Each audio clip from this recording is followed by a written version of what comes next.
Hey guys, Eric here. Thank you so much for tuning in to today's episode.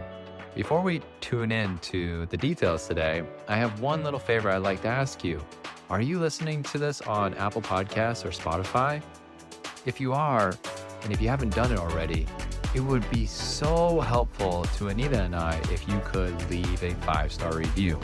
It could just be putting 5 stars or even writing down something that you really enjoyed and learned from the episodes that you've heard so far.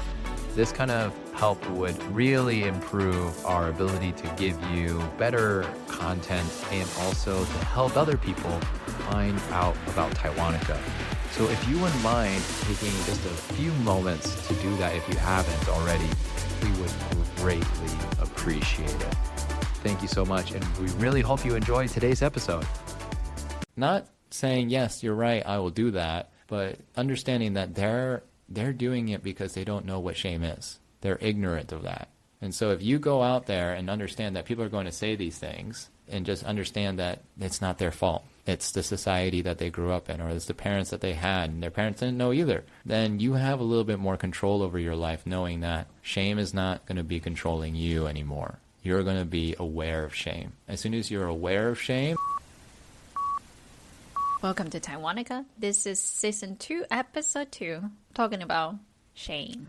In today's episode, we will be including the most common shaming situation in Taiwan and the USA, and how are we going to have more awareness about this situation and prevent it from happening. This is your host, Anita. Today, join me will be another host. His name is Eric. What's up, everybody? Eric here, ready and excited to talk about a very deep emotion that I personally have a lot of relationship with, and so it's going to be a little bit of a vulnerable experience for me, so you might not hear me as excited as usual because this is something that I too suffer from. And if you are out there, someone who really has a lot of shame in your life, just let you know you're not alone. This is a very courageous movement, Eric. Good job. Thank you very much. You're welcome. He's trying to be tough, but he's very, very brave to face his biggest fear, I should say. Yeah. So, where should we start? Well, shame, from my personal experience, is a lot of different layers, and it can be involved in a lot of different things in your life regarding anything that you have experienced when you were growing up. For example, if you had parents that were separated, or you didn't do well in school, or you either being a boy or a girl, there's a lot of different things that shame can be connected to. And so what I would like to do is to just kind of like identify what shame actually is first, just so in case someone who's listening to this doesn't quite understand what shame is, and maybe you're confused about, what isn't shame just the same thing as guilt or something along these lines, because shame has had a lot of confusing, complex identities attached to it, mainly because people don't want to talk about it, and when they do talk about it, they try to run away from it as quickly as possible. So if someone says I'm full of shame, usually that person's like, and they walk away, So this is something that I think we need to deep dive in at the very beginning. So let me just actually take that question and give you a new question. What do you think shame is? I thought about it for a while because there are a lot of words, just like you say, a lot of emotions, a lot of text has different layers. So I looked into it. I have a conclusion. It's basically just make you feel bad about yourself, about who you are, like identity. A lot of people think about shame as like embarrassing or, make yourself look bad in public, like temporary, like that kind of feeling. But the way I see shame is something has deeper roots connected to maybe who you were before or what kind of experience you've been have maybe for a long time. Like shame is basically could be triggered or inside of you, like Eric mentioned that most people don't want to talk about that, or some people say something that would trigger you, make you feel shame, basically just make you feel bad about who you are. Not good enough, not pretty enough, those kind of emotions. Absolutely. And that's one of the most common ways of looking at shame is that anything not enough. So like Anita said, not good enough, not good looking enough, smart enough. All of these things are, if you are doing these to yourself and maybe you're doing it to other people, more than likely you are either feeling shameful about yourself or you're trying to bring shame onto others. Whether it's conscious or not, this is what it is. It's being shameful.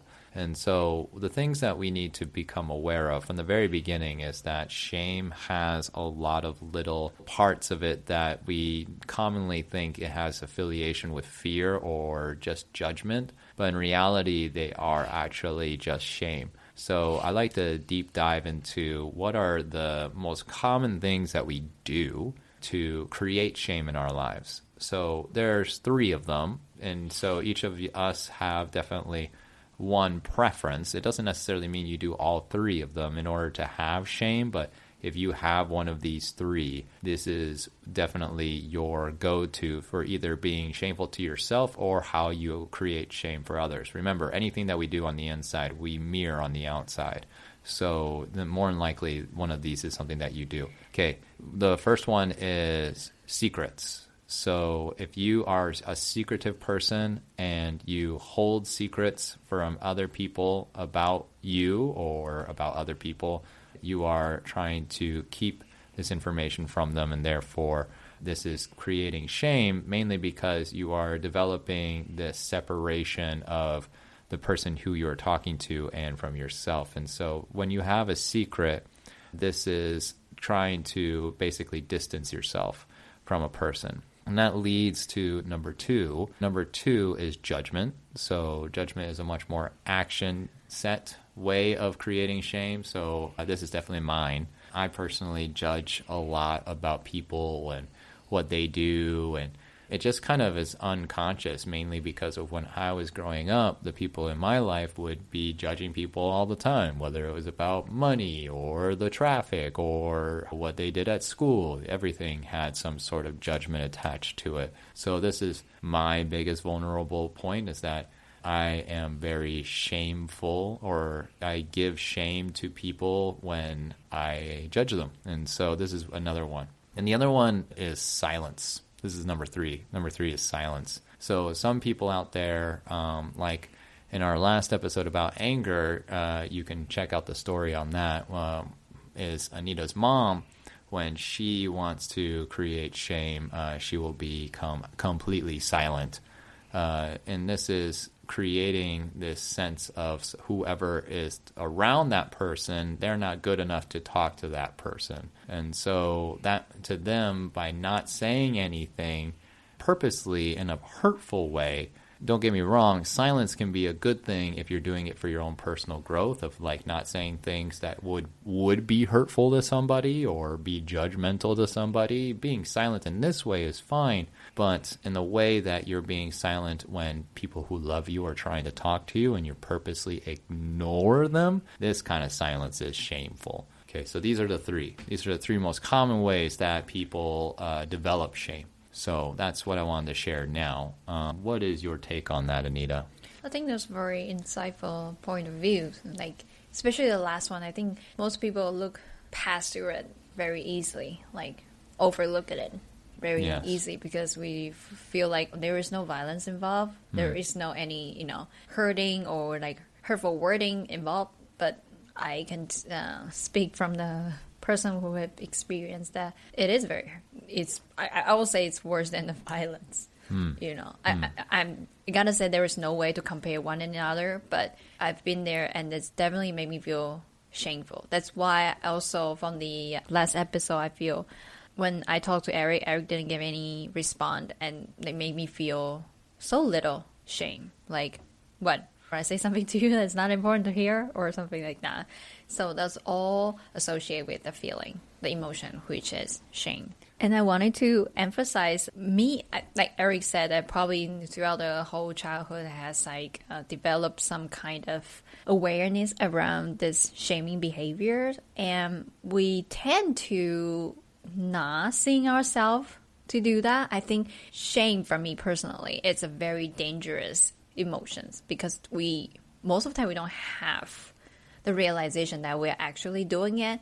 I think the most common way that we got confused is because we will be saying like, oh, we're just joking around to each other, especially friends. Like, oh, look at that, you get that dress? Oh my God, that dress looks so bad. Why'd you get that haircut? Oh my God, this kind of way of saying those kind of announcement, the statement to each other.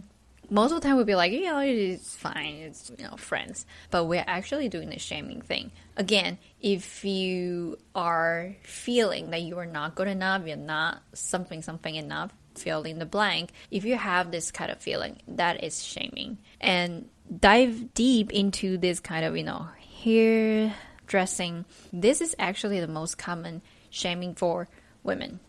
Like, especially Taiwan. I wanted to include the cultural part here. It's going to be a little bit complex, but I think this is very valuable for everybody to listen. In Taiwan, in most of the Asian countries, the way we identify beauty or what is the most, beautiful girl, you go Google it. You just go Google it. In Asia, it's always fill in those blanks, those checklists. Thin, white skin, long hair, those kind of things. It's absolutely definitely the standard beauty in most of the Asian countries.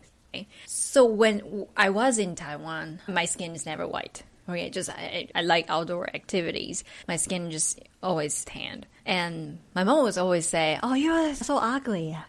My mom doesn't talk like that, but why do you do that to your skin? It's so ugly, blah, blah, blah. And literally everywhere you go, kind of feel like it's brainwashed you. Maybe because of it's a manipulation of those cosmetics companies or there's a deeper reason behind it. But everywhere you go, department store, pharmacy, that everything they sell, all the models, they are all filling those checklists. So in Taiwan, I never feel that I'm pretty enough. I was being shamed about my facial hair, my hairstyle, my eyebrows specifically.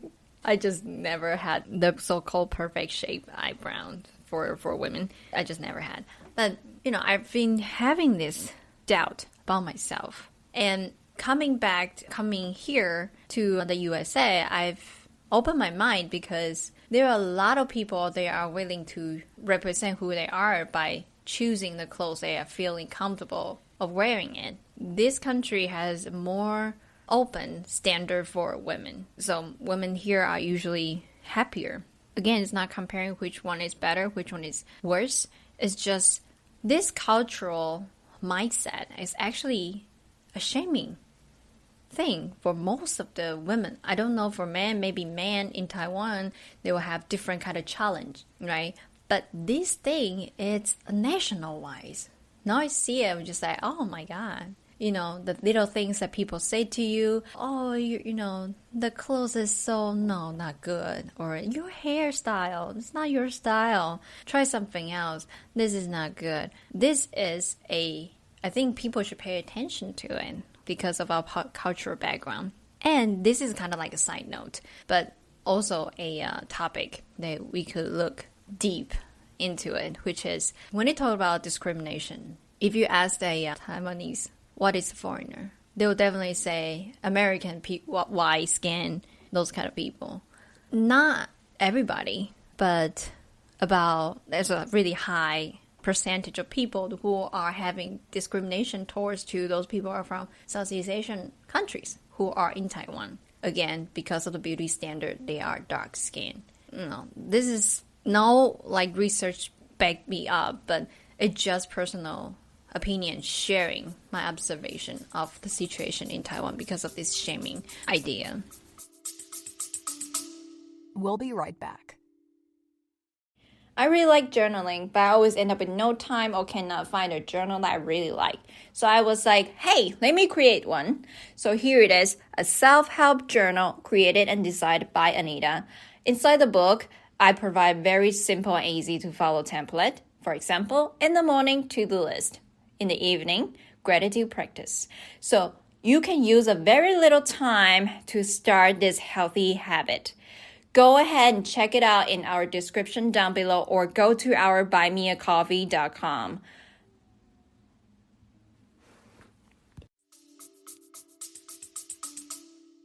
you explained something that is very personal to you and I think a lot of people can relate to in Taiwan with the idea of a societal standard beauty and expectation of women. And not only that, but you also let us know about what is a societal standard for foreigners and males. And I'd just like to add on to that from the American standard, what happens. And more than likely, when I talk about the men, I'm sure Taiwanese men can more or less relate to this. And I will also share what I have researched about Taiwanese culture when it comes to shame afterwards. So to begin, I want to talk about the American standard for men and women when it comes to our average ways of, quote unquote, containing our shame, controlling our shame, in other words. And so I'll start with men. With men, we are identified as creatures who are needing to do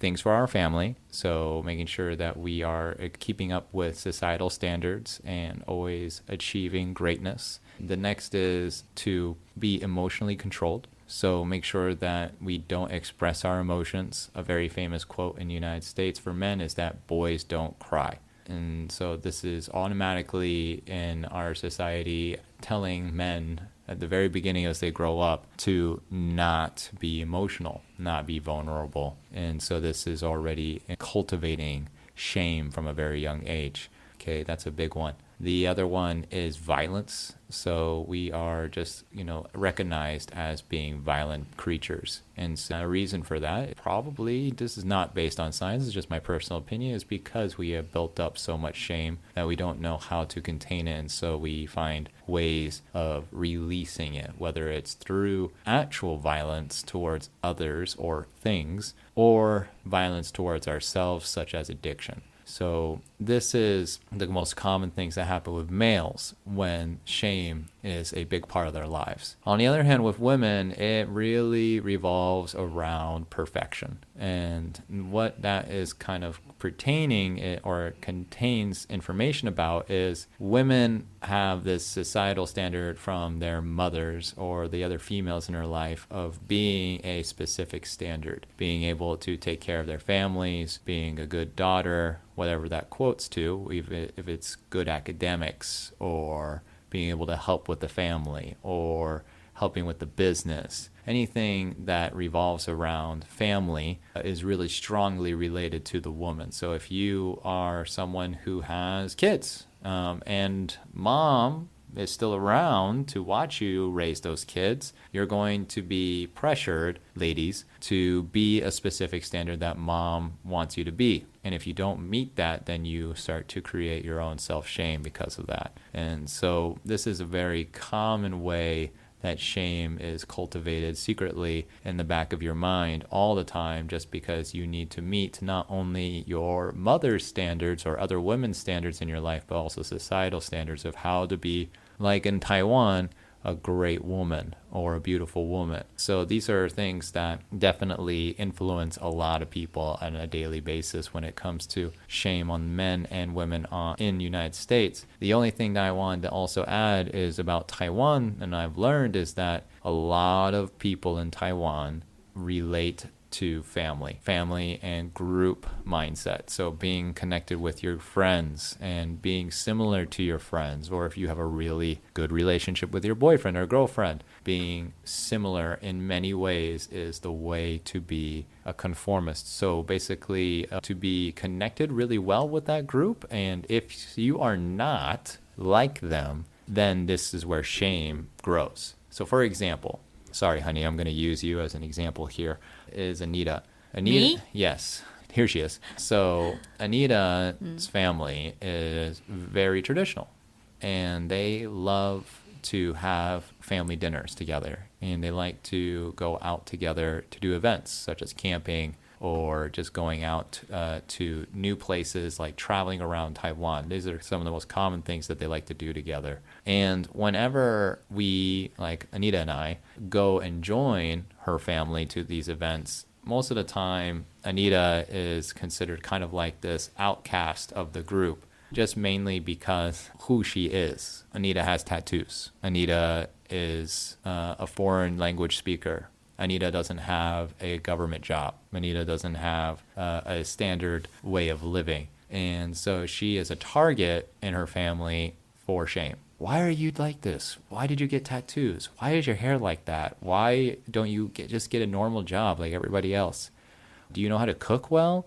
There's all of these things that Anita, whenever they have a conversation with her, it appears to be concern because in the group, they just want you to be like them. But in reality, this is shame because this is judgment. Okay, so if you're in a family that does this, they're coming at you from a loving perspective, but they also have experienced this shame so much so that they don't even realize that they're actually shaming you in this moment. Okay, so just keep in mind that all of that is related to shame. And so what do you do in that kind of situation? Well, the solution for that is being vulnerable and accepting. So accepting what they say, not saying, yes, you're right, I will do that, but understanding that they're doing it because they don't know what shame is. They're ignorant of that.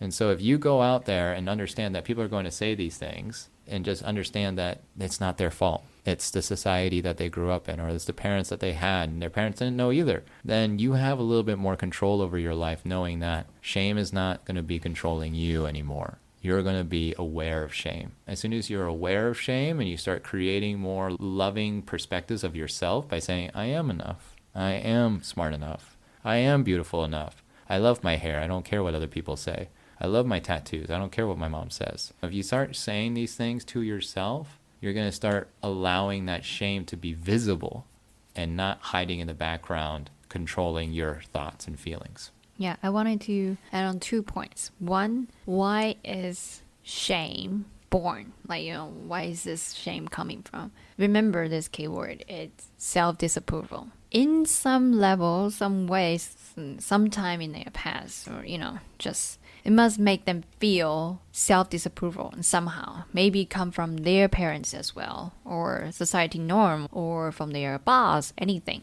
When they are still carrying this self-disapproval, more likely they will be judgmental to others too, because they are so desperate to feel good about themselves. And somehow, if I say, oh my God, look at that girl, so fat, at least I feel a little bit good because I am the right who had a right to say she's fat and I'm not. Because I'm so desperate, maybe in the past, people are saying, I'm not beautiful enough, or my hair is not beautiful. Again, those kind of judgments I have received from some other people, causing me having self-disapproval, and I don't know how to solve it because that's what people said about me. I cannot change. I cannot control what other people say about me, so I do the same thing to other people. So somehow I kind of make up what I feel lack, which is at least a little bit good inside me, or about me. So that's self-disapproval. So either next time when somebody say bad things to you, or you cut yourself saying some judgmental comment about anyone or anything, ask yourself, where do I think I'm not good enough? And look deep into it, because like the idea that Eric just mentioned, vulnerable. Being vulnerable, accepting the part that you think could be better about who you are. Accepting it, yep, my skin is just like this and I love it. All right, I'm not joking. I love my skin be like that. Sometimes when You have great skin. Thank you so much. When I'm in the USA, for example, right now, it's the beginning of the winter. My skin will be so pure white by the end of January, I think. I'll be I don't feel comfortable, like this. I'm still more used to my darker skin, but the point is to accept who you are and be flexible. I think another word that you can think about is I'm flexible. I don't have to be just fit in one box, one thing on the checklist. I don't have to be. I could be long hair. I could be short hair. I could be put on makeup. I can be completely naked. I'm beautiful. In order to achieve this level, being okay, completely accepting of who you are, you have to be vulnerable first. People saying things about you, that's not who you are. Nobody can identify who you are. Only you can tell yourself what beautiful is. Everybody's standard is different. You say I have dark skin and I'm ugly. maybe that's your idea. It doesn't bother me. Because deep down, I love my dark skin. I really do. So the first thing is, yes, associate with self-disapproval. So look into those lenses when next time you caught yourself saying maybe judgmental things about other people, or some other people giving you the hurtful statement. And that's that. So one of the things that I have been asked a lot with some people who, my clients and my students is, why, if I feel shame and I know that I'm feeling shame right now, I can't seem to get out of it. And I tend to repeat it another day after, or it happens consistently, even when I'm not paying attention to it. For example, that girl is fat is a really great example because, we all have been influenced by society that skinny is good and fat is bad. Okay. And this kind of perspective, we look at someone who is, relatively overweight, someone who has a few extra pounds or kilos on their waist or on their stomach. We automatically affiliate with them as bad, shameful, and these sort of things happen unconsciously because we've done it so many times. And Anita just asked you to look at yourself about your own beliefs. Look at when you are identifying people inside of yourself, even when they're talking about yourself, I'm not enough, I'm not smart enough. So why am I bringing all this up? It's because there is a way to counter this. There's a way to start looking at this with an active point of view by accepting it and saying that you love yourself. And this will slowly create that change if you catch yourself doing it. I want to just also include two more. One for the common way in the United States that people have been starting to do, and one in Taiwan that has been pretty popular for a long time, I'm pretty sure. And so I'll start with the one in Taiwan, and that is Qigong. So a lot of people do Qigong to help them be more in control of their bodies. The slow movements of Qigong help them be able to contain themselves in that moment.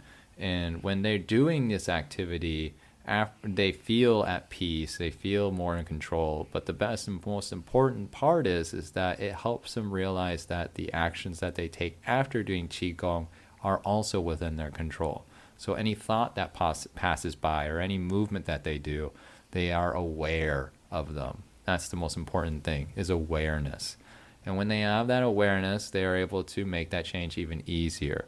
So implementing or adding one of these actions into your life will also help you to be more aware. Another one that's more common in the United States, I believe in Taiwan, this is also a thing more on a religious side, not necessarily as a hobby that our generation, younger generations do, and that's just meditation. And meditation has a lot of religious influences, but in the United States it's become more of a common activity with people these days just because of the benefit I just mentioned before with Qigong, and that is awareness.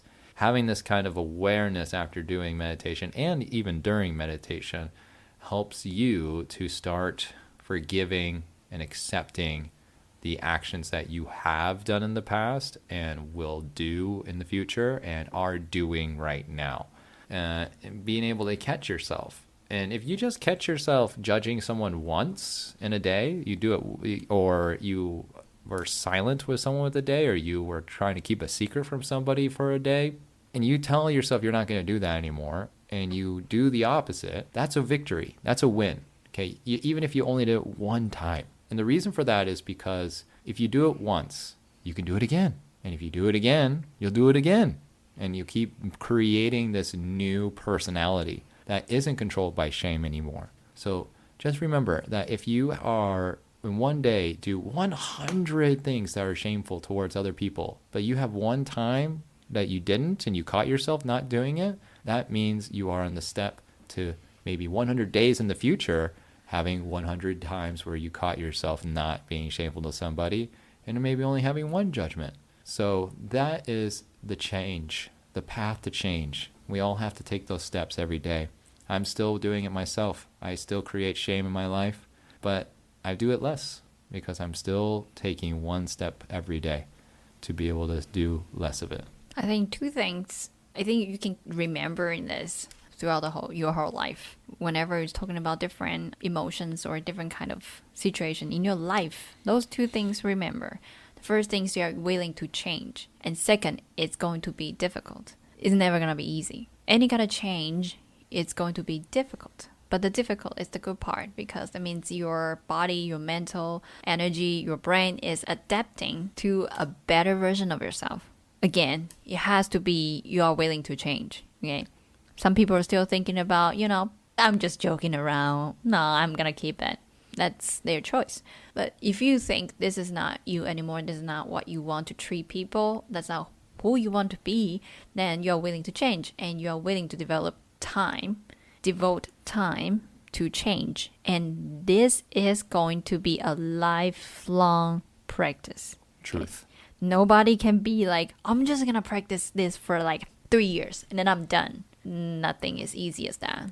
It's definitely a lifelong practice. Just think about it as a practice, like athletes. They're running. They wouldn't be like, oh yeah, today I achieved my goal. Okay, stop. I'm going to achieve my goal every single time from now on. It doesn't work that way. And that's also the fun part about life because you can always learn. And there are two exercises that I'm going to challenge you to do, which is the first one, we are going to judge people with or without consciousness. It just happened. When somebody appeared to be less than who we are, we will be like, why are they doing this?